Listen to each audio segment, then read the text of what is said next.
To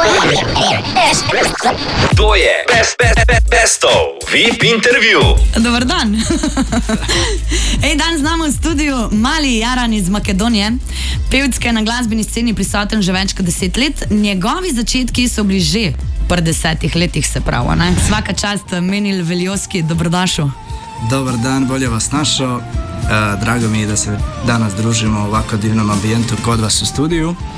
Šaljem jedan veliki pozdrav za sve slušalce Best FM-a, ja ću pričati na jezik za koji smatram da će više ljudi razumjeti, tako da to je to. Najprej da te predstavlja, mene zanima kako bi ti sam sebe opisal v 3 besedah.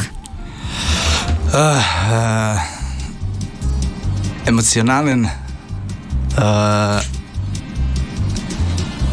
spoštljiv po slovensko i perfekcionista. Ja, perfekcionist pa si, to pa si danes že omenil, ja. Če bi mogel svojo glasbo opisati kot eno jed, kaj bi bilo na krožniku in zakaj? Wow, to je dobro vprašanje.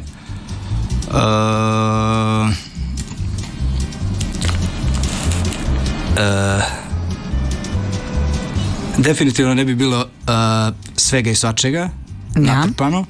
Bila bi manja porcija, ali elegantno sređena, tako da, ali ja isto volim hranu i ne volim prevelike porcije, tako da to je to, definitivno. Se pravi, mečkena porcija, kar res dobro zgleda. To je to. Odlično. Se pravi, tvoja glasbena pot se je začela pri 10 letih.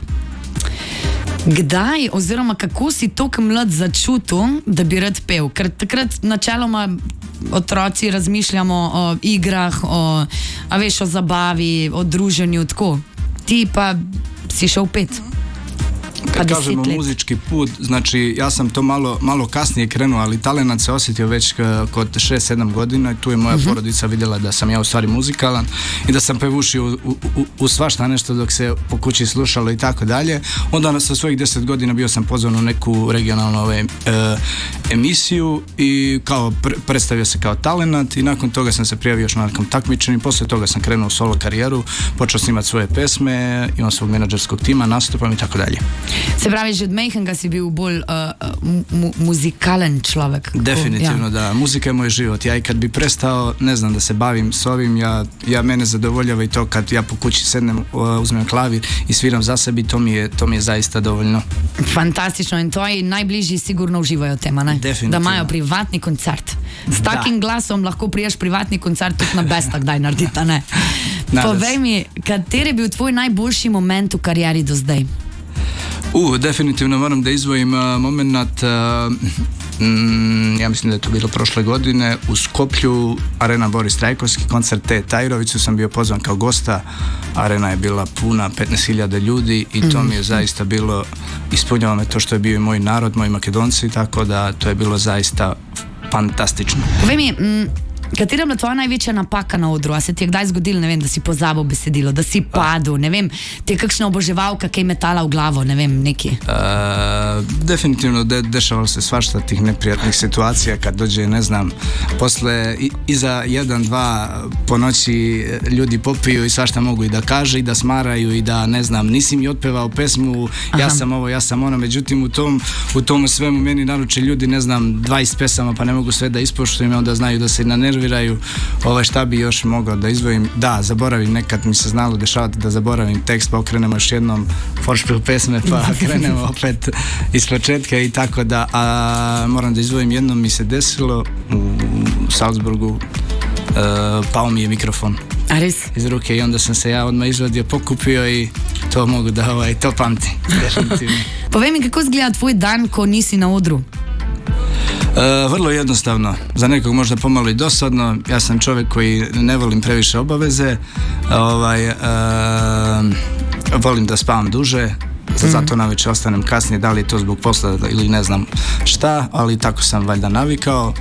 Onda volim imati vremena za svoje prijatelje, volim dobro da pojedem, da u tome uživam, volim da treniram i to je to. Veš kaj me zanima, kaj pa kaj ljubezen? Kako pa je kaj z ljubeznijo? Za sad isto stabilno. Ja, je stabilno. Pozitivno, definitivno, sve Odlično. cveta za sad i to je to. Ok, to je super slišati. Povej mi, a je težko imeti zvezo ob takem življenju, kad si glasbenik Pa pač? definitivno ne, sve je to do čovjeka, kako čovjek sve uskladi, svoj život, privatnost i tako dalje, ali ja smatram da nije uopšte Okay. teško. Katera pa je prva stvar, ki jo opaziš pri ženski? Energija, definitivno. Dobro. Ostalo pa nimam tipa kod nekateri, opet sam počeo da pričam na slovenski. Vse v redu. Da. Boju očiju, kose, lice, da ima ovako telo, tako nema, zaista, i smatram da svaki čovjek ima neku svoju autentičnost i po čemu je proznatljiv i ta energija je nešto što se stvarno ne može Okay. Ljubezen do glasbe pa večna, ne? Ti si sodeloval s Tejo Tajirović, z Miletom Kitičem, a ima takšno smešno ali pa nenavadno navado, recimo? A je kaj tanzga, kar ti je bilo čudo, no, one dva pa to delata. Pa definitivno, sa Tejom sam se isto dosta družio, međutim sa Miletom smo bili zaista nekako, i Mile je malo opušteniji lik, on voli da se zeza, tako imamo razne neke anegdote sa snimanja spotova i tako dalje. A je bilo fino? Definitivno. Hodet. Sa Miletom je uvijek pozitivno. Valjda, hoditi zraven Mileta Kitiča, kdo to ne bi hotel, a ne? Ok, Menil, novo pesem imaš? Kad prođeš ti kroz vene, pijem vino, vino pije mene. Joj, fantastično. Jel tako? Je, res je dobra, sem jo poslušala, vsi jo bomo slišali na Bestu. Povej mi, kaj je zgodba za to pesmijo? Moram da kažem da je ta pesma bila meni ponuđena 6 godina unazad. Međutim, bile su pod utjecajem nekih drugih okolnosti, malo se i manje radilo i to su bile nekako i financijske ti bilo malo, nije bilo lako, ali i tekst u tom vremenu ne znam da li je bio adekvatan za nekog dečka koji ima 17-18 godina da peva, ne znam, pijem vino, vino pije mene.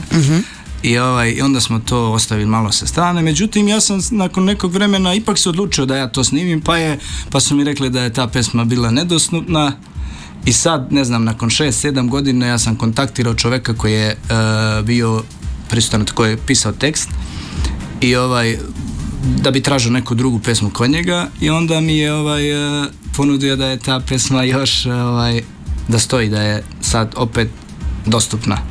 I onda sam rekao, to zaista ne može da bude slučajno, ja to snimim pa šta bude bit će, i zaista smatram da je pesma izvanredna i da je tako da je malo takvih pesama sad u posljednje vrijeme da je neko izbacio i to je to. Hvala ti, Menil, za obisk, hvala lepa, kad si prišel. Hvala vama, zaista sam uživao i nadam se da ćemo se opet družiti, tako da volio bi da ovo potraje, ali obzirom da smo ograničeni sa vremenom i ja i vi, tako da vidimo se opet drugom prilikom, nadam se. Hvala lepa, prid večkrat, naša vrata so vedno odprta. Hvala.